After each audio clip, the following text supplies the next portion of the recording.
Hello, my friends. We're going to try something a little bit different today. I want to read um, slightly edited but original meditation on mind to you. This was done in March of 1991. The mind is the most important part of humanness because it links the spirit to the body.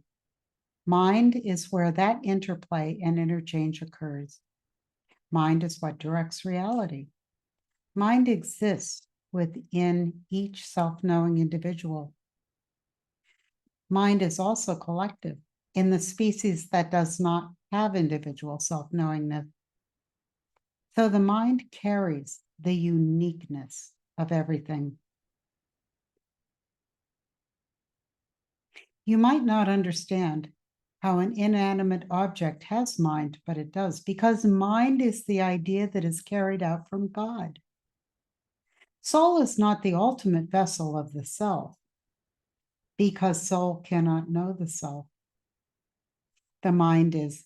What you think of as soul is the ability to receive and transmit God's energy. And of course, you well understand that the body, the transientness of the body, is just the form in manifestation, but mind is the continuum. Mind is much more the reality than either the soul or the body.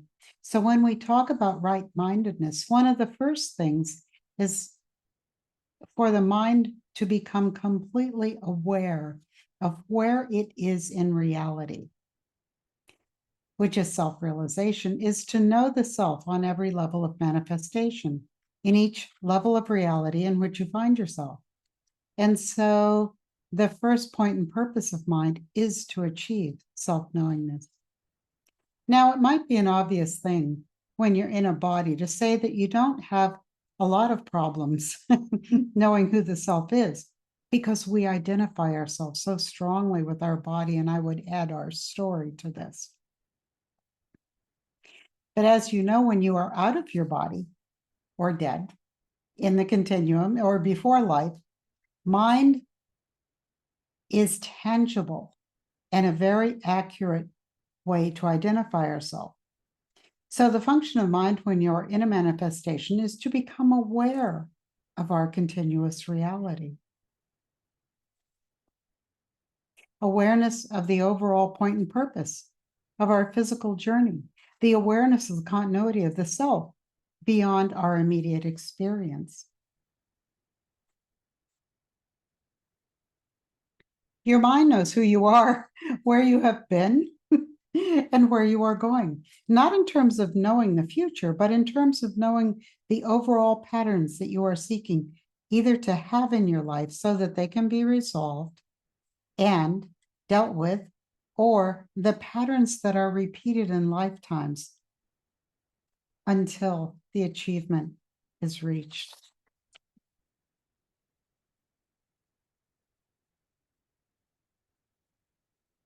So then I was asking about being fully conscious.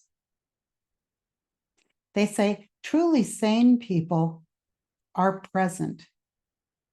And when truly sane people are present and aware, they are functioning with their total mind. They're not trying to stay outside or alongside of their experience in any way. They are in their present, in their absolute present functioning as themselves.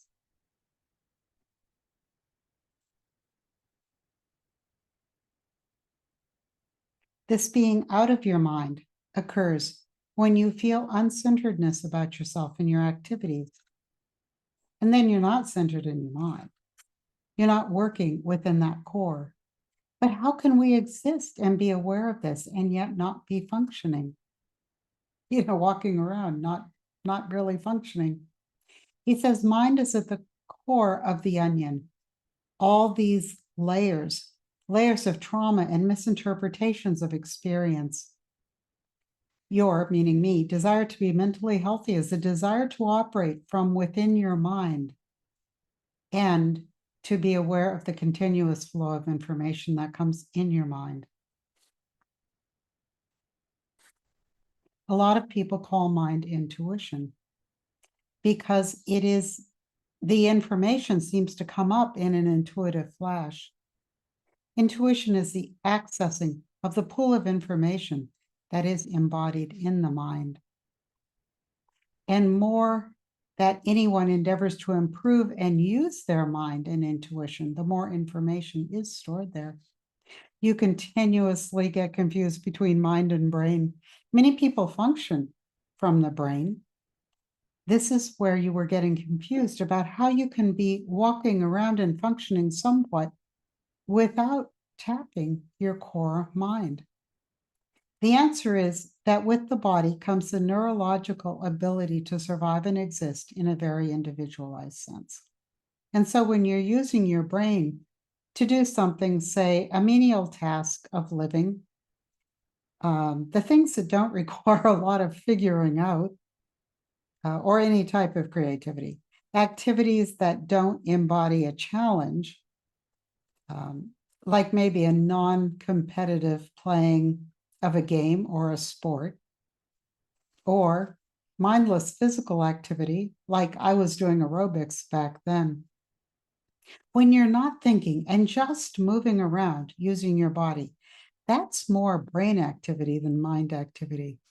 A lot of your function in your walking, waking life takes place from the neurological impulse of your physical nervous system. It's the physical nervous system that needs to be rested in sleep, not the mind. They are saying that the mind is more closely linked to the emotions, the lymph, the glandular system in your body than it is linked to the nervous system. Brain function, of course, is directly linked to the nervous system, but your mind is a system in your body all its own, more related to glandular systems. The glandular or endocrine system is the connection between the mind and the physical body.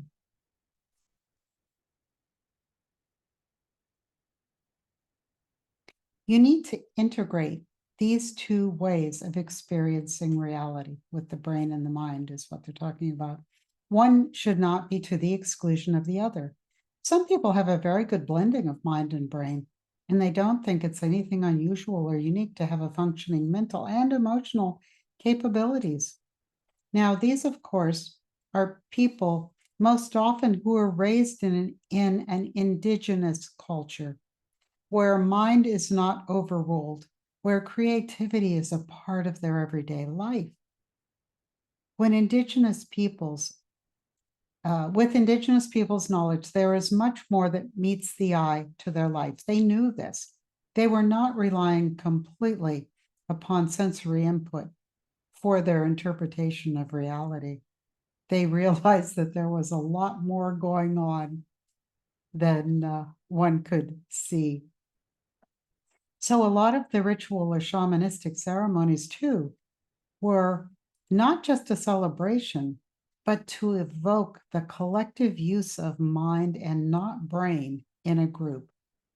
The chanting, the fasting, the use of what is termed mind-altering substances. But they should have been called brain-altering substances because the mind is more easily accessed when the brain is either shut down or otherwise occupied with rhythmic, repetitive acts. The characteristics of someone who's using their mind as well as their brain in your culture would be labeled an intuitive person. They go by their gut feelings. They react to things on a gut level. And gut is a very strange word, but no one has yet identified the function of mind as being very different. It is a very different type of activity. Now, we did not use the word mental activity here because when we think of the head, we think of the brain.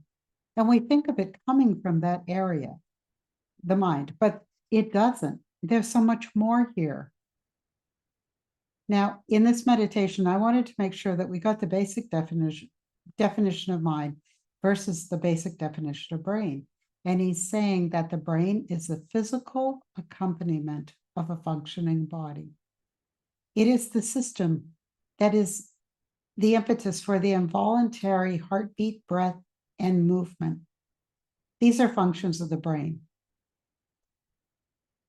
The access to mind can be blocked by altering some physical attributes, say a lobotomy or a tumor or a blood clot in the brain. These physical traumas can block the interpretation of mind. So science concluded that mind was located where the brain lives. But they say sometimes when you're driving down a road and you have a feeling that there's a policeman around the next corner or over the ridge, and that feeling is generated in what is euphemistically called your gut. You have in your head a cautionary feeling that causes you to slow down and become more alert driving your car. But it is the conscious thought from your brain that causes your calf to contract and let up on the accelerator. There is an expression that says, come to think of it. And this expression implies that there are ideas experienced in the self. And before those ideas translate themselves into thought, then the thoughts can be translated into words, action, or behavior.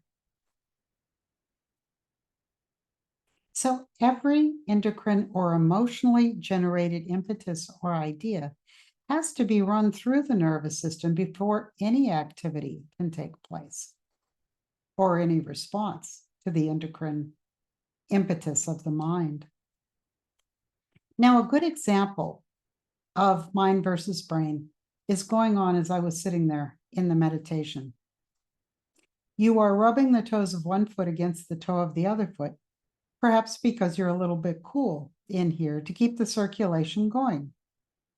You didn't notice that you were doing that until I pointed it out, because you are so engrossed right now in the use of your mind that you were only having involuntarily physical activity that was not consciously directed by you.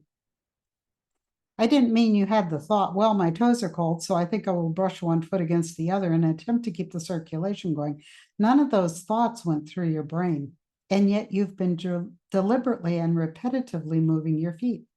That activity, that brain-originated impetus for keeping your toes warm, was the brain monitoring your body when your mind is completely occupied with what we are talking about here. And this is how you can be in two places at once. It is not that your mind leaves your body. It's that you have a duality of focus. You always think of your work as having two songs playing in your mind at the same time. I can tip the balance of that focus to be more completely in my mind. And then you would not be as aware of your body. Some people can be completely in their mind and not their brain, which is interpreted as being out of body, because I asked, when I meditate, I don't feel as if I'm out of my body.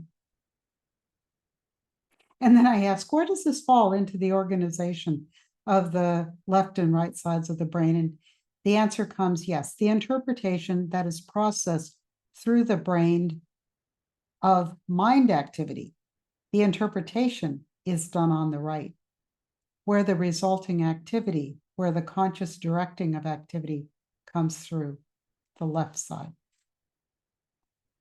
Dyslexia is an impaired function of sending of the message from one side to the other. And impair is not quite the right word, because the outcome of this dysfunctionalness is a requirement. It is now considered a handicap based on certain predictable and prescribed behavior, like seeing the direction of an E versus the direction of a 3. Since we all agree that an E is an E and a 3 is a 3, humanist demands that everyone interpret those abstract symbols in the same way. They did not have dyslexia before you had certain specific types of activities. Dyslexia did not exist in Aboriginal people. Dyslexia did not exist within acoustical people. It's the result of society and insistence on a lineal way of thinking about abstract symbols to mean certain things. So you can think of your mentality as being half brain and half mind because there is a balance. You need both to function, obviously. And what we're trying to illustrate here today is that mind is different than brain function because, of course, the mind exists without brain in between lifetimes. And the more in life you used your mind to access and tap the knowledge and function of mind, the better you will accomplish your overall goals in life. Because the mind has carried the continuity of yourself from before you were born until after you die and beyond. It is the inner reaches of your mind which has access to the overall plans and purpose and intent that you have to fulfill in each lifetime. The brain has the innate information on what goes along with the physicalness of the body, when to wash, when to rest, when to sit, when to stand, how to mature and develop. The brain is the source of all that, but it is the mind that contains the information on the continuity of the self. And so the choices that are made with mind are just as important as when to eat and when to rest. You don't truly evolve as a person until you're well aware of your mind. So let's see how that turned out. And until I see you again, please be well and please be blessed. Thanks for coming.